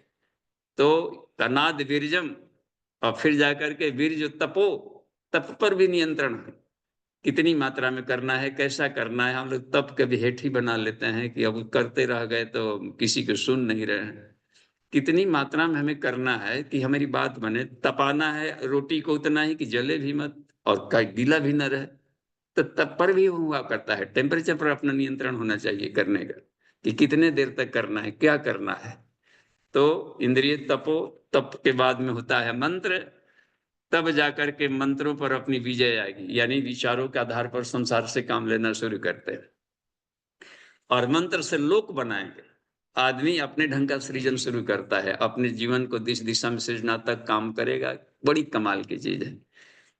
बीरजम तपो मंत्र लोका लोकेषु नाम च, फिर जाकर के नामकरण संस्कार या नाम बनता है कि या जो भी नाम आ गया तो नाम जप करो, नाम जप करो, नाम, अब कि कोई भी नाम में वो फंसा हुआ ना रहेगा कि यही यही नाम लेंगे तो अभी कंग कंग कंग कंग कह के पालेगा ईश्वर को, खंग, वो हर हर हर नामों में ईश्वर का नाम। ईश्वर का नाम भूमि पृथ्वी का नहीं है, ईश्वर महान है इसलिए भूमि कहलाता है, ईश्वर विराट है तो विराट कहलाता है, ईश्वर बड़ा है तो ब्रह्म कहलाता है, ईश्वर शीतल है तो शीतल चंद्रमा कहलाने लगा। तो चंद्रमा का जो तेज है, सूर्य की जो उष्णता है, महात्माओं का जो उसमें आत्मज्ञान है, कवियों का कवित्व है, माताओं में मातृत्व भावना है जो, या भक्तों में श्रद्धा, संतों में करुणा, और सैनिकों में जो मन्यु देख रहे हैं पराक्रम, ये सब ईश्वर का तेज है। उसको हमें दोस्ती करनी है, ईश्वर से चिपकाना है, न कि मतलब कि इस प्रतिभा को केवल इसको बढ़ाने में हम लगे या इधर हम अपना बहकाव। तो ये सब एक ही कलाकार के चल रहा है। तो कलातीत का मतलब होता है इन कलाओं को खेलने वाले जो ईश्वर है उसके साथ दोस्ती कर ले और फिर आनंद में जीवन जिए। क्लियर बात बन रही है? ठीक है, तो शांति पाठ यहाँ पर अनाहत चक्र है। एक और देख लेते हैं इसमें। देखिए, आकाश तत्व के लिए होता है विशालता है, और इसमें बहुत ही विराट विचार है, रिफाइंड परिष्कार, कमाल की बात। आकाश तत्व से मन बुद्धि चित्त अहंकार वाला एरिया सब बनता है। आकाश के ही डिराइव्स हैं वो लोग, इसलिए ऊपर वाले तत्वों में का इसमें नहीं लिया गया है। इसका मतलब होता है इससे बने हुए ऊपर वाले महत तत्व सब बनते हैं। तो उसमें इसमें इतना ही तक है, तो इतने भर का हम लेते हैं और इसको हम अब क्लोज कर देते हैं। तो सीधे प्रश्नोत्तरी में आते हैं। अमन जी। जी बाबू जी। जी सुशील कुमार जी, आपका हैंड रेज है। जी प्रणाम बाबू जी। जी प्रणाम। बाबू जी, आपने जब शुरू की थी कक्षा, जब बताया था कि कला के 3 पार्ट हैं, एक तो ध्वनि से शुरुआत की थी, फिर पता नहीं शायद दूसरा बिंदु बताया था। मेरी जिज्ञासा यह है कि कला को बहुत कम शब्दों में एक परिभाषा बता दें। ये बहुत बड़ा जो है, ये शायद याद नहीं रहता हमेशा। हम्म, तो कला का ये मतलब होता है कि संसार के जो भी वस्तुएं आप देख रहे हैं, आंखें जो भी दिख रही है, इस आंखों से हम देखें वस्तु नहीं, ईश्वर उसमें झिलमिलाता है, तो कला साधना हो गया। जो कुछ भी दिखाई देता है उसमें ईश्वर देखना। हाँ, उसकी जो गुण है, उसकी जो प्रतिभा है, जिसके चलते आकर्षण होकर उस वस्तु के दौड़ में लग गए थे, नहीं, जिसके चलते ये लग रहा था उसको खोजिए। जी बाबू जी। बस एक लाइन में हो गया। इसी को साधने के लिए तो सद गया, फिर कोई दृश्य किया। ये तो चेहरे के पीछे भाग रहे थे, तो चेहरे 10-20 साल में जाकर देखिएगा, दांत भी टूट गए रहेंगे, आंखें धस गई रहेगी, झुर्रियां पड़ गई रहेगी, लाठी से चलता मिलेगा चेहरा, सब गायब है। तो इसका मतलब है कि ये नहीं था, कोई और था जो इसके भीतर था। वो कहाँ बाबू पर मिलेगा, उसको ढूंढना है, उसको देखना, इसमें झिलमिलाते हैं, तो कला साधना हो गई। आंखें हमको डिस्टर्ब करती, तो सूरदास ने फोड़ डाला कि जब देखने की कला नहीं है तो तू रह कर क्या करेगा। तो आंखें फोड़ना नहीं है, फोड़ने का मतलब है कि ये आंखें हैं अपनी, लेकिन देख रही है ईश्वर को, अपने प्रेमी को देख रही है। वाह, अमीर खुसरो ने बड़े गजब गजब के संत हुए। अमीर खुसरो अपने ईश्वर के साथ दोस्ती रखा, महबूबा का वो दोस्ती बनाए जिसके लिए आदमी तान तारा सब तोड़ दे, तो अपने इस तरीके से बनाया। तो किसी ने अब सखा भाव रखा, किसी ने क्या रखा, क्योंकि हर वस्तु में उसको झिलमताते। वासुदेव सर्वमिति, सब महात्मा सुदुर्लभ। इन आंखों से प्रत्यक्ष दिखाई पड़े। आंख न मूंदू कान न रुदू, क्या कर हंस हंस देखूं, देखे ना, खुले नयन से हंस हंस देखूं, सुंदर रूप निहारूं, साधु समझ सार समाधि भली। ये कला साधना है। खुले नेत्रों से आंख बंद करने की जरूरत न पड़े कि शटर बंद करेंगे तभी ईश्वर दिखेगा, आज शटर खोलेंगे तो भी ईश्वर दिखना चाहिए। ठीक है, धन्यवाद। नेक्स्ट। तो बाबू जी, इसको इसकी प्रैक्टिस तो वही है कि practice, repeat and repeat and repeat, वही अभ्यास से ही होगा। बाकी तो हाँ, जो बस आपने और क्या। अरे अभ्यास ही चक्रों, होता है कि ताला चाबी लगाओ खोलो, लगाओ खोलो, लगाओ खोलो, तेल डालो लगाओ खोलो, हाँ खुलने लगा, सीख गया भाई, सीख गया, और क्या। जी जी जी, ठीक है बाबू जी, प्रणाम बाबू जी। ये प्रणाम। नेक्स्ट। अभी पहले ऑनलाइन देख लेते हैं, यहाँ भी पार्टिसिपेंट्स है। जी। प्रणाम बाबूजी। जी बाबूजी, प्रणाम। आपने बोला कि क्वालिटी को बनाने वाला सही है, कीर्तिकार को ही हमको वैल्यू देना चाहिए। लेकिन जब हम स्पीच वगैरह देते हैं तो रेफरेंस तो पढ़ते ही हैं। तो जैसे स्वामी विवेकानंद का फोटो उद्धृत करते हैं या फिर हम शंकराचार्य को करते हैं। कल के क्लास में भी भैया लोग ने गीता की क्लास में स्वामी सुखराम दास जी का गीता का ये इतना उल्लेख किया। तो हम अपने गुरुदेव को तो जब गुरुदेव को परब्रह्म के रूप में हम साकार करके देख लेते हैं, उसके बाद लेकिन हर चीज में हम गुरुदेव का कोट तो नहीं उद्धृत कर पाते हैं ना। तो ऐसे में जब हम स्वामी जी का करते हैं या फिर किसी और संत का करते हैं, शंकराचार्य का करते हैं, तो उसमें तो आ ही जाता है श्रद्धा उनके प्रति, और लगता है कि जैसे स्वामी विवेकानंद आकर बोल रहे हैं। तो ऐसे में कैसे मतलब स्वामी विवेकानंद को रामकृष्ण परमहंस में एकाकार कर ले, या फिर आपको आपकी जो बातें होती है उनमें हम गुरुदेव को साकार कर ले। तो मतलब ये अद्वैत की भावना को कैसे मिटा, मतलब द्वैत की भावना को कैसे मिटा दे और उस कलाकार को ही हम याद रखें। तो थोड़ा सा क्लियरेंस चाहिए बाबूजी। धन्यवाद हाँ, बाबूजी, प्रणाम बाबूजी। तो जी धन्यवाद। तो विवेकानंद का एग्जाम्पल वहीं दिया जाता है जहां पर विवेकानंद के प्रति श्रद्धा वाले बैठे हैं। जहां उनके दुश्मन बैठे हों वहां तो इनका भूल कर कभी नाम नहीं लिया जाएगा। तो प्रोफेसर देखता है कि कहाँ पर बात बनने वाली, किस ढंग से, तो उनकी श्रद्धा। अच्छा, लेकिन उदाहरण सिर्फ दिया है विवेकानंद का, लेकिन कोई और बात कहवाना चाहता है, इसलिए उदाहरण दे दिया कि उसके हमारी बात मान ले कि हम आयरु गए नहीं, लेकिन उसको तो रिस्पेक्टेबल मानता है, तो उन्होंने ऐसी बात कही है। तो जो बात कही है उस बात को समझाने के लिए बात वो कही गई, किसी का एग्जाम्पल दिया गया है। तो अब उसमें रह गई बात है करने का, तो ठीक है, लेकिन उसके जैसा तो कोई बन सकता नहीं कि न दोबारा कोई आएगा वैसा। ईश्वर का ही संकल्प है कि हम एक बार में एक ही चीज बनाते हैं। तो हमें उससे मोटिवेशन लें, उसका मेकअप करेंगे, हम भी वैसे ही ड्रेस पहनने लगेंगे, वैसे ही चलने लगेंगे, तो जोकर से अलावा कुछ नहीं बन पाएंगे। तो उससे हम प्रेरणा लें। अब प्रेरणा लिया जा सकता है कि जब वो बन सकते हैं तो हम क्यों नहीं बन सकते। ये मोटिवेशन होता है।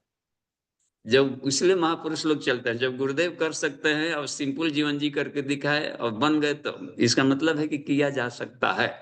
तो हम अपने ढंग से हम प्रयास करें अच्छा बनने का। तो उपनिषद में रुचि लेते थे, तो हम भी उपनिषद पढ़ करके देखें कि क्या बात है इसमें। तो वो हुआ था। एग्जाम्पल हमेशा होता है अधूरा। अब चांद जैसा चेहरा, अब चांद में कितना गड्ढा है, कितने गड्ढे वाले चेहरे का है, तो अब चांद में तो दाग भी है। तो पूरा का चांद जैसा चेहरा, तो चांद कितना बड़ा, इतना बड़ा चेहरा कहाँ हो सकता है। तो वो रूपक अलंकार होते हैं सिर्फ बताने के लिए, हल्के से केवल टच भर के लिए होते हैं, लेकिन फोकस हमें कहीं और रहता है। ठीक है, तो वो समर्पित शिष्यों का ये लाभ मिलता है। हनुमान जी भगवान का काम किए तो उनका मंदिर अधिक बन गया और उन पर सवार होकर। तो हमें प्रेरणा लेनी है, सिर्फ ली जाती है, एग्जाम्पल दिए जाते हैं मोटिवेशन के लिए। जी ठीक है, नेक्स्ट देखते हैं। बाबूजी प्रणाम। जी प्रणाम। बाबूजी काला क्या होता है, अभी तक हमारे दिमाग में खोपड़ी में घुस नहीं पाया। इसको थोड़ा विस्तृत रूप से बता दीजिए, जो 16 प्रकार के कला भी होते हैं। अच्छा, कला किसको हम कहेंगे? आपकी अपनी देखिए तो आपकी क्या ड्यूटी है अभी, आजीविका का साधन क्या है। वो ऑफिस में काम करते हैं बाबूजी, कंप्यूटर पे। अच्छा ठीक है, तो कंप्यूटर पर चलाना एक कला है कि नहीं। जी। और उसी कंप्यूटर पर कोई दूसरा बैठ के वायरस पैदा करके इधर उधर बैंक में साइबर क्राइम कर रहा है, वो भी कला है। उसकी भी कला देखिए कि पुलिस पकड़ते पकड़ते परेशान है। वो भी अपनी कला से, आप अपनी कला से अपने ऑफिसर का काम कर रहे हैं, पॉजिटिव का लाभ ले रहे हैं। तो ये भी एक कला होती है, वास्तुकला, नृत्य कला, भाव भंगिमा कला, बोलने की कला, वक्तृता कला, भाषण संभाषण की कला। तो यहाँ हर चीज को कलात्मक ढंग से करना, नफीसी, ये कहा जाता है जिससे आनंद और शांति बढ़े। तो किसी भी प्रतिभा को परोसा जा सकता है ज्ञान। संसार की सारी क्रियाकलाप कला में आएंगे। पूरी प्रकृति कला है, उसको कला के ढंग से देखिए, कितना बढ़िया बिगड़े माहौल को भी घास फूस के जगह पर कोड़ काट कर निकाल कर कुछ फ्लोरा लगा दिया। कितना कलाकार है वो, आंखों के लिए। तो वो ये कला आनी चाहिए हमें। हमारा जीवन कला का मतलब होता है कि इसमें शांति में और आनंद में, दिशा में, हर चीज को बदलने की कला आनी चाहिए। जी बाबूजी, समझ में आ रहा है बाबूजी। अब आंगन चलने ना आवे, आंगन में टेढ़, तो चलने की कला सीखनी पड़ेगी। और ये जो बताया जाता है बाबूजी कि कृष्ण भगवान जो 16 कला के अवतार थे, तो वो 16 कला क्या होता है बाबूजी? अभी बताया गया, पूरा रामायण खत्म हो गया, सीता जी की इसका बाप था, अलग ही कुछ पूछ रहा है। तो अभी बताएगा ना 16 कला की सब प्रणाम। देखिए उसने 16 कला गिनी है ईश्वर ने। पहला कला है प्राण, प्राणों पर उनका नियंत्रण था। दूसरी बात है श्रद्धा, किसी की श्रद्धा को, जिसको उसमें, तो श्रद्धा पर उनका नियंत्रण था। श्रद्धा को कहाँ खर्च करनी है, कैसे करनी है, तो श्रद्धा तत्व, भावनाएं, भावनाओं पर अच्छा कमांड था उनका। तो उसके बाद खंग, आकाश तत्व पर था कमांड। ये पांचों तत्व फिर पांचों आ जाते हैं कला में, जिसको आज 5 तत्वों के रूप में हम लोग छोटे फॉर्मेट में जाने। लेकिन 16 कलाओं पर नियंत्रण करनी, उनको 16 पर था। तो प्राण हो गया, प्राणात श्रद्धा, दूसरा श्रद्धा हो गया, 5 तत्व और जोड़ लीजिए, आकाश, वायु, अग्नि, जल, पृथ्वी। देखिए 7 हो गया यहीं पर 16 में से। फिर जाकर के इंद्रियां, मन, फिर जाके अन्न, वीर्य, तप, मंत्र, लोक, और इधर से नाम। मंत्र के बाद में कर्म आता है। कर्म भी एक कला है। क्या करें? अनासक्त कर्म, आसक्त कर्म, देखते इसमें। तो मंत्र के बाद में कर्म होता है, कर्म से लोक बनाएंगे, कुछ न कुछ सृजन करेंगे। तो यही 16 कला है। इस पर जी बाबू नियंत्रण है ना। बढ़िया जी बाबू जी, बहुत बढ़िया है। प्रणाम बाबू जी। जी, धन्यवाद। नेक्स्ट। बाबूजी ये जो साइबर ठगी कर रहा है, उसकी भी तो कला है। हाँ, कला है, तभी तो पुलिस को जरूरत पड़ गई ऑफिस बनाने का, कि हम पकड़ ही लेंगे, तू कर। तो ईश्वर ही चोर है, तो ईश्वर ही सिपाही है। तो बुद्धि बढ़ाने के लिए सारी बात रखी गई है कि हम भी सतर्क रहें, कि हमारा भी बैंक में से, पर्स में से कोई निकाल न ले, कैसे देना है, किसको बताना है, किसको नहीं बताना है, अपना OTP वगैरह ये सब। हाँ, कला है। तो ईश्वर जानबूझकर ऐसा करते हैं कि तुम चतुर बन, तू चौकन्ना बन। आए खेलते हैं, खेलना है, खेलने की कला है, चोर सिपाही का खेल।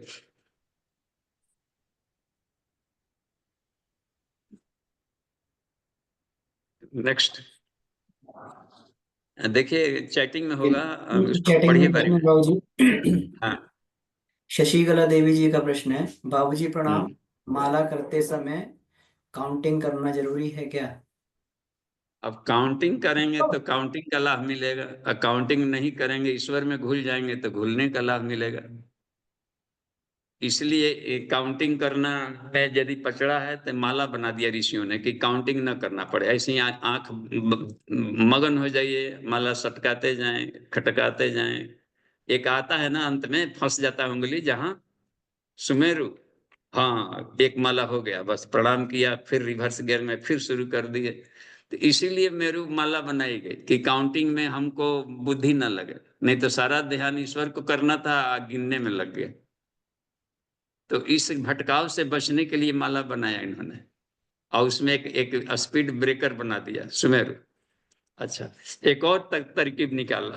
कभी कभी तो माला हम ही से छूट जाता था, शुरू में तो लगे, तो फिर बड़ा दिक्कत होने लगा, कभी कभी छूट के गिर जाता था, तो कहाँ गिरा कहाँ गए। एक बार 5 मिनट था, ऑफिस जाना, सोचा कि एक माला कर लें, तो करने लगे तो अधिक टाइम होने लगा, देखे कि काहे नहीं आ रहा है, तो पार कर चुका था। तो फिर गया, तो वो उसके बाद हमने उसको फिर बंद कर दिया। अपनी सुविधा में दिक्कत पड़ रही थी। गुरु जी कहते हैं कि माला गिर भी जाए तो ध्यान मत तोड़ो, वो अपनी ध्यान में मगन रहो, माला को गिरने दो, माला से तू पास कर गया। तो एक और तरीका है कि कितनी काउंटिंग कैसे हो, तो 1 घंटा यदि आप जप करते हो तो 1000 माना जाएगा, कम हो तो भी, अधिक हो तो भी। तो ये अच्छा लगा। तो जब में आप बैठ गए, फिर देखिए कि घड़ी से इतना बजे बैठे थे, मगन हो जाए, उठे तो पता चल जाएगा कि इतना में इतना जब भी हो गया। लेकिन अधिक जरूरी है गहराई, गहराई जरूरी है दीदी उसमें। तो ये उसमें बात बनती है कि गहराई होना चाहिए, ईश्वर के साथ कितनी दोस्ती की गई, कितनी मजबूत पकड़ बनाई, कितना घोला गया, कितना पिया गया ईश्वर को अपने भीतर में, ये काम का चीज है। ठीक है, नेक्स्ट। जी बाबूजी, इसमें नेक्स्ट प्रश्न है, माधवी राय जी का प्रश्न है, प्रणाम बाबूजी, अभी आपने बताया तप भी सीमित रहना चाहिए, तप कितना तक रखना चाहिए? तो हाँ, जितनी जरूरत है, रोटी को कितना सेकना चाहिए, जितना कि जले मत, इतना। आप सूर्य भेदन प्राणायाम करेंगे तो प्राणायाम एक तप में आएगा, हठ योग में आता है। तो प्राणायाम कितना करें, जितना कि नाक से साइनस बहना बंद हो जाए, आज का काम खत्म, फिर कल अपना करेंगे। कब तक करें, जब तक से कि परमानेंट साइनस नहीं खत्म हो जाए, फिर दूसरा वाला तपस्या बढ़ा दें। पढ़ना कब तक चाहिए, जब तक पास कर गए, पास करे तो नेक्स्ट क्लास वाला एडमिशन लीजिए, फिर उसका करें। ये बात बनती है। फास्टिंग कितना करें, जितना कि आपको डिहाइड्रेशन ना हो जाए, अस्पताल ठिकाने लग करने लगे तो बेकार है। अपने को पता चल जाता है कि अब हमको अनइजी फील कर रहे हैं, तो जहां अनइजी फील होने लगे तो उसको रोक दीजिए और उसको बदलिए।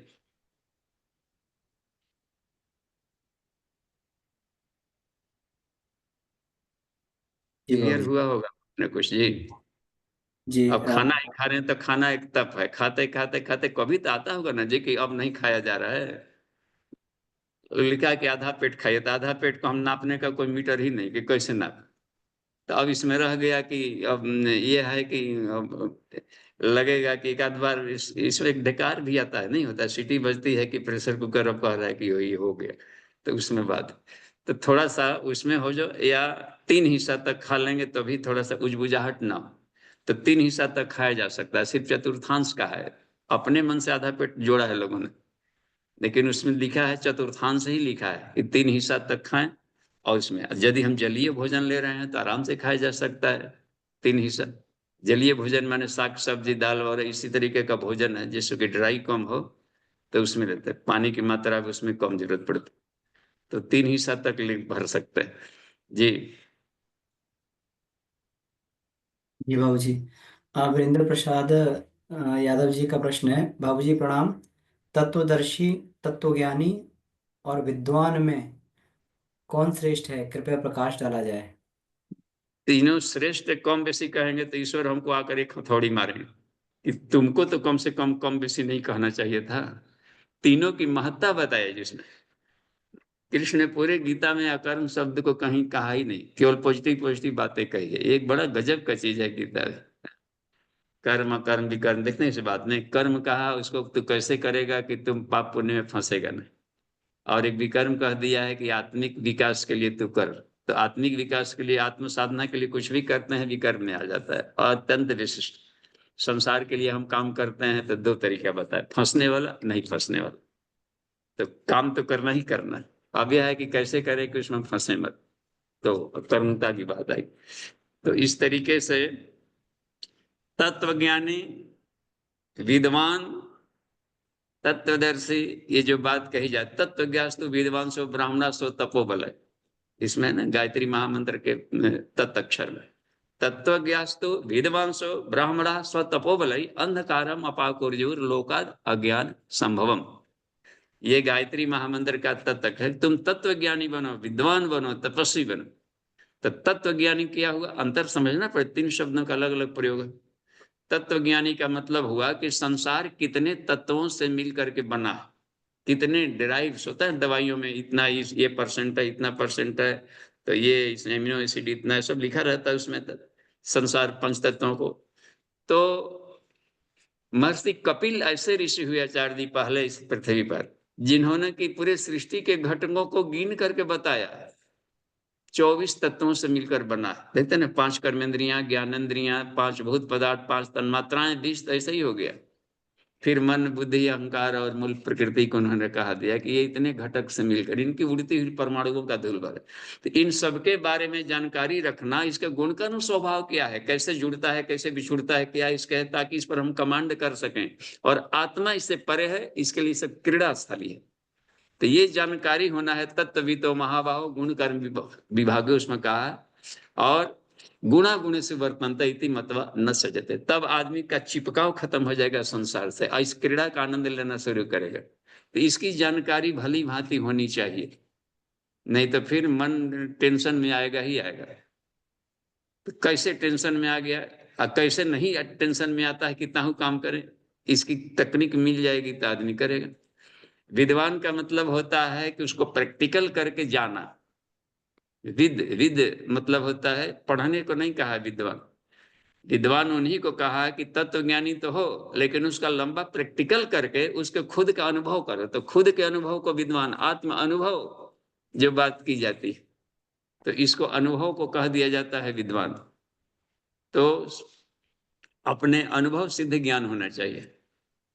तो ये अनुभव जिसको बात कहते हैं कि वेदा छंदासी सवितुर्वरेण्यम, ज्ञान और अनुभव, यही 2 हुआ करता है ईश्वर को पाने के ऊपर। अनुभव का मतलब होता है सेल्फ प्रैक्टिस करके खुद जाना, तो उसको विद शब्द से बना, अपने खुद के लंबे प्रैक्टिस करके हमने जाना, तो वो तब जाकर कोई विद्वान कहलाए। तो पढ़ाई लिखाई सब जानकारियों में ही आएगा। और उसमें जाता है, उसको देखा भी उसमें कि असली तत्व कौन है, तो एक ही तत्व है, ईश्वर। यहाँ सृष्टि में दो तत्व नहीं है, एक ही तत्व है। उन्हीं के अपने शरीरों से सब निकाला, कलाएं हैं उनको निकाल सकते हैं अपने से भिन्न स्वभाव का। ये जैसे शरीर सजीव है और निर्जीव निकाल दिया है, गजब। अब बाल को काटने में दर्द नहीं, उंगली काटा था चिल्लाते चिल्लाते ना, कितना चिल्लाने लगा। ये भी तो शरीर का पार्ट। तो चेतन भी जड़ निकाल सकता है सारे सृष्टि को, तो ये उसके गलत है। और उसको फिर जाकर बदल सकता है, इसका मतलब है कि खुद उसमें है, उसमें वही उसी का रूपांतरण है। अपने आप को थोड़ा सा ऐसा कर दिया, समाधि में चला गया कि जड़ जैसा दिखने लगा, और वही थोड़ा सा कि अवेयरनेस जग गया, जागृत अवस्था में तो चेतन जैसा दिखता है। तो ये है, तो तत्वदर्शी है, और उसको देखना, उसको अनुभव करना और विद्वान प्रज्ञा करना। जी नेक्स्ट। जी बाबूजी, नेक्स्ट प्रश्न है कुंदन जी का है। बाबूजी प्रणाम, सामान्य मनुष्य में कितनी कला होती है? अब सामान्य मनुष्य में अपने देखा जाए तो अवतारी चेतनाएं आती है एक, तो उसको कला के रूप में ही किया जाता है। तो इसमें ऐसे बड़ा अवतार, फिर जाकर उसमें आ जाते हैं वामना अवतार, 3, परशुराम को 5 मानते हैं। तो इसमें राम जी को 12 कला कहते हैं, कृष्ण को 16 कला। तो इसमें बताया है कि जो सामान्य आदमी है, आदमी अपना जो मैक्सिमम विकास कर ले इसमें करने का, तो अपने फुल फॉर्म में आ गए मानव, अपना भी ख्याल, संसार वालों का भी ख्याल। ये मनुष्य की प्रकृति, इसका 16 गुना अधिक उसमें पावर। तो होता है ना, कितना वाटेज का बल्ब है, तो 0 वाट 140 वोल्ट तो सब में जा रहा है, देखते हैं ना, वोल्टेज सबका बराबर है, लेकिन बल्ब की अपनी कैपेसिटी भी है, कितना वाटेज का है। तो कम वाट रहेगा तो केवल काउंटिंग भर गिना के रह जाता है सब कि इतने बल्ब जल रहा है सब जो। और भी बड़ा है सूर्य, देखिए कितना बड़ा बल्ब एक ही है, ब्रह्मा सूर्य एक ही पूरे को प्रकाशित, एक ही चंद्रमा कर रहा है, बड़ा बल्ब टांग दिया। ये है उसकी वाटेज। तो एक आदमी में इतनी कला होती है कि वो अपने जीवन को शानदार तरीके से जी सके, अन्य अन्य जीवों से बेहतर रहे। पृथ्वी का राजकुमार है, और तो अन्य जीवों से तो बेहतर होना चाहिए, अपना भी कल्याण कर सकता है और धरती को स्वर्ग बना सकता है। तो मनुष्य का इतना तक रहता है कि खुद में, अच्छा, मनुष्य के भीतर जो क्षमता है वो भूर्भुवः स्वः 3 लोगों तक काम करते,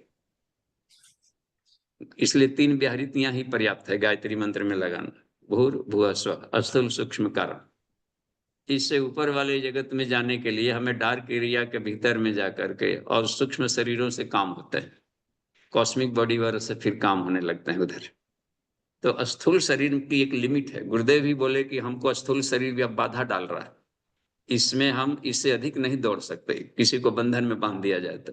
इसके लिए हमको सूक्ष्म शरीर में जाना पड़ेगा, इतने वर्षों तक सूक्ष्म में रहेंगे, फिर कारण में कॉस्मिक बॉडी से हम काम करेंगे। तो फिजिकल बॉडी का एक रेंज है आदमी के शरीर में जो इतना कर सकता है। जी जी बाबूजी, एक और प्रश्न है रिंकी कुमारी जी का। शाश्वत प्रेम कैसे करें, और शाश्वत प्रेम और भगवान में अंतर क्या है? देखिए, शाश्वत प्रेम कहलाता है आत्मा से प्रेम करने, क्योंकि आत्मा ही सिर्फ शाश्वत है, शरीर शाश्वत नहीं है। शरीर से प्रेम करेंगे या कहीं पर जा करके शरीर से प्रेम था, बड़ी सुंदर दूल्हा दुल्हन मिल गया था, सुंदर लड़की, या किसी कारण से एक्सीडेंट में टूट फूट गया, तब फिर छोड़ेगा उसको। या कहीं चेहरा एक तरीके से जल गया, कुछ एक्सीडेंट हो गया, तब फिर सुंदरता की तरफ भागने लगेगा।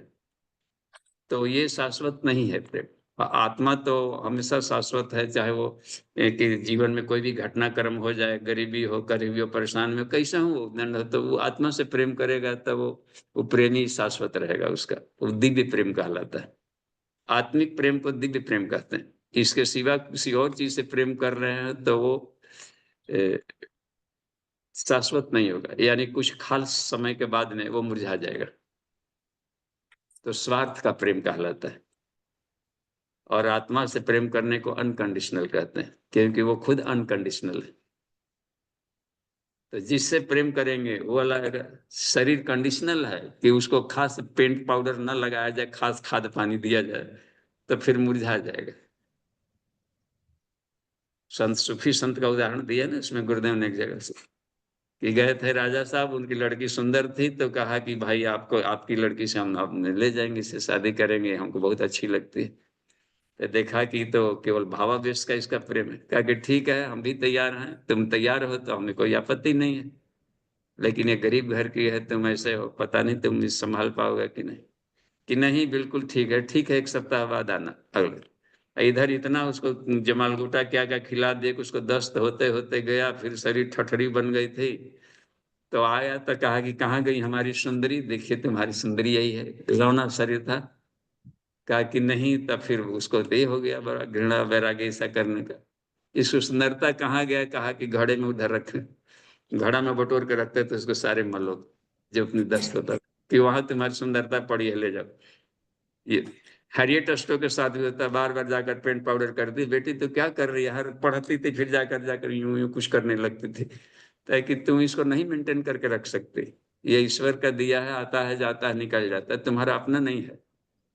अपना जाना है तो ईश्वर से प्रेम करो बस, और कुछ करो, कुछ शोध करो, कुछ देखो। तो वही जाकर हाइड्रेट स्टोव बन गई थी। तो गोरे काले का भेद हटाने वाला वहां जो किताब टाम काका की कुटिया लिखा था, तो लिंकन ने उसको टेबल पर खड़ा कराया कि ये इसका हटाने का श्रेय इसको जाना चाहिए, लड़की को। तो ये है कि वो अनकंडीशनल माने आत्मिक गुणों को बढ़ाना बस। संसार के सारे गुण प्रतिभा डॉक्टर हैं, ठीक है, बहुत बढ़िया डॉक्टर है, तो कंडीशनल है कि बुढ़ापा में हाथ कांपेगा तो ऑपरेशन नहीं कर सकते, आंखें नहीं दिखेगी तो ऑपरेशन नहीं कर सकते, तो उनका पीरियोडिक है बस। तो उसके बाद में फिर नहीं चलने वाला है दुकान, कुछ खास समय तक चलता है। बड़ा दुकान चल रहा है, बाजार का ट्रेंड बदल जाता है। खड़ाऊ बड़ा सुंदर बनाते थे, आज खड़ाऊ कोई पहनता ही नहीं, तो वो सारे कंडीशनल बस। बड़े वकील है, अब कोई झगड़े नहीं करे तो उनका वकालत का ठप्पा बंद हो जाएगा। संसार के सारे धर्म आपात धर्म, हर क्रियाएं आत्मा तक से जानना ही केवल शाश्वत धर्म। ठीक है, शांति बैठ। नहीं, अभी जी 1 मिनट है जी हाँ, नितिन जी। अभी 2 मिनट है बाबूजी। पुरुषोत्तम जी का हैंड रेस है। हाँ दीजिए। पुरुषोत्तम जी अभी क्या लेफ्ट कर गए इसमें। हाँ, आप अपने आप को अनम्यूट कर लीजिए जी, पुरुषोत्तम जी वैसे। बाबूजी प्रणाम। जी प्रणाम। बाबूजी हम लोग गृहस्थ आश्रम में रहते हुए सारी कलाओं का उपयोग करने का पूरा पूरा कोशिश करते हैं, लेकिन उसके बाद भी 2 घंटा समय दान देने के बाद भी छटपटाहट कम नहीं होती, वो बढ़ती रहती है। और कभी कभी तो नींद खुल जाती है, तो फिर नींद आती नहीं कि गुरु का काम कुछ ये करना है, वो करना है, वो करना है, और पूरा होता नहीं, क्योंकि 2 घंटा हमारे पास समय रहता है और गृहस्थ आश्रम का जो जिम्मेदारी रहती है उसको भी निभाना होता है। तो बाबूजी ये जो टीस है मन में कि कुछ करना है, ये थोड़ा सा ऐसा लगता है कि जैसे छटपटाहट होती है, कुछ समझ नहीं आता बाबूजी। जी तो मौर्य जी, एक तो ये ट्रिस का होना बहुत जरूरी है, ये बनी रहे। इसको कहिए कि ईश्वर को आप भाग्यशाली हैं कि आपको दर्द है गुरु कार्य के प्रति। पीड़ा तो होनी ही चाहिए, अंतर पीड़ा ना हो तो गुरु की पीड़ा का काम का क्या करेगा। तो एक तो है कि पीड़ा बनी रहे, और यह है कि अब है कि 2 घंटे में तो कितना हो, 1 घंटा स्टडी के लिए होता है उपनिषदों का अध्ययन, और 1 घंटा उसका प्रैक्टिकल। क्योंकि गुरु का काम, सबसे बड़ा काम यही है, आत्म सुधार, संसार की सबसे बड़ी सेवा। तो अपने को ऐसा बना लेंगे तो फिर आपको कहीं जाने की भी जरूरत नहीं पड़ेगी, आपका सोचना ही कर्म हो जाएगा।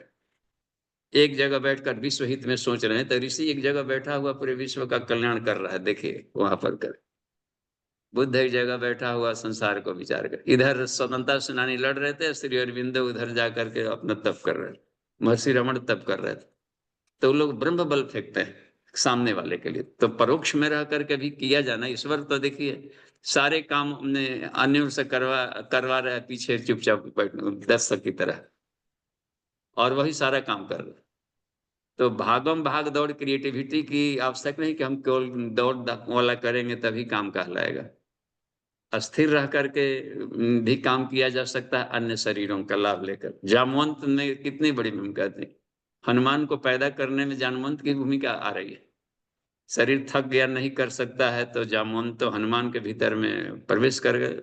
उसमें कहिए कि प्राण प्रत्यावर्तन करना, का चुप साध रहा बलवाना, पवन तनय बल पवन सना दे सुनई भाई पर्वताकार, ये कर दिया। तो आत्मबोधत्व को जगाना, काम करना, दूसरों मोटिवेशन करना। तो और काम बनता है। बीज के साथ खेलते हैं किसान, तो उसको कण-कण में जब ईश्वर है, कण-कण में गुरु जी आपका है, तो क्या हम मानते हैं कि झोला उठाकर जाएंगे, डफली बजाएंगे, धुआं सूंघेंगे तभी कहलाएगा कि हवन की। और पर्व त्योहारों आता ही आता है, तो पर्व त्योहारों में आपके जिस मोहल्ले में है वही समय में जो लोग पब्लिक रहेंगे कुछ नए विचार दे लें। तो इतना सरल है भारतीय सनातन धर्म में कि हर महीने में एक पर्व आएगा, और पर्व त्योहार में न कहीं खर्च है न कुछ है, घर घर के सहयोग से बन गया और बड़ा लोक शिक्षण हो जाएगा। तो अच्छा, जी बाबूजी। हाँ, भी बाजार जाएंगे, मंडी जाएंगे, तो वहां भी संपर्क के लिए जो आदमी मिल जाएंगे, तो बात ही बात में सब आ जाएगी, क्वालिटी आ जाएगी, कैसा अनाज बोए, कैसे करें, क्या रेट है, कैसे हो। अच्छा भाई साहब, बातचीत करते हैं तो बीच में आपने खांस दिया, ऐसा नहीं करते हैं क्या? आपको तो बड़ा तरीका है कि किसान क्यों खांसे, संसार के अन्य लोग खांसे। तो आप कहीं से कहीं भी प्रवेश कर जाएंगे, बात बन जाएगी, स्वास्थ्य कर लेंगे, उनको बातचीत करने की तो तहजीब है, शैली है। कि इस गांव में हजारी किसान का नाम इतना गुरुदेव लेते थे, इतना लेते थे। यही बिहार के थे हजारीबाग, कहा कि एक अकेले व्यक्ति ने, अकेले ने, हम किसी के बिना सहारा लिए, अकेले व्यक्ति ने 1000 आम के बगीचे लगा दिए, पेड़ नहीं बगीचा, हजारीबाग का। जितना भी आते तो तुम, वो कर सकता है, तुम भी तो उस मिट्टी के हो, तो अपने को कम क्यों आंकते? तो एक आदमी में बहुत ताकत है। साथ मिल गया तो बल्ले बल्ले, नहीं मिला तो भी बल्ले बल्ले। अकेले भगीरथ अकेले गंगा लाए थे, चंद्रमा अकेले तमोहंते, एक चंद्र तमोहंते। तो एकला चलो रे, हम इसके चलते उसके चलते, ये फेलियर लोग कहते हैं केवल, इनके चलते उनका साथ मिला ना मिला, क्यों? सेल्फ बेस्ड प्लान बनाओ, आगे बढ़ते चले। तो ये होना चाहिए, लेकिन अनुपूरक होना चाहिए, बस केवल यही ध्यान दें कि हमारा अनुपूरक हो। ठीक है, धन्यवाद। शांति पाठ आज कर लिया जाए। जी बाबूजी, ओम धन्यवाद धन्यवाद।